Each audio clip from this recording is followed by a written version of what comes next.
And Big Ramy is somebody that also is talked about quite a bit and has been leading into this competition as well. What was your expectation before you even saw him walk out on stage for Big Ramy?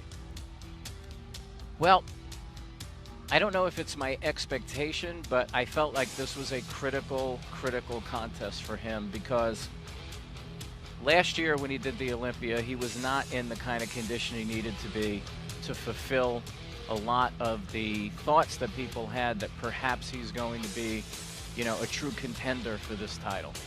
Now he's had another year. He competed in New York. We didn't see that quite level of conditioning again, but I think he looks good here. Has his body matured to the point that he's going to challenge a Phil Heath, for example?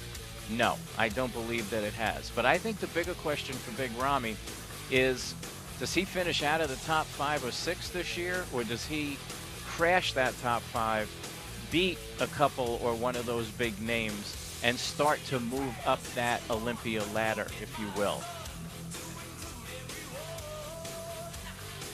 Just a tremendous amount of muscle. The only thing that's ever going to hold him back is a lack of muscle maturity and a lack of conditioning.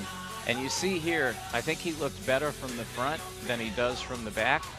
When you look at him from the back, you can see that the conditioning in his hamstrings and glutes is not where you would need it to be to really be competing for a first, second, third, assuming that Phil, Kai, and Dennis bring the level of conditioning that we've come accustomed to with them.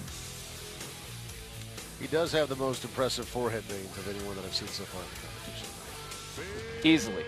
He looks huge. Yeah, enormous. But that's never going to be the issue with him.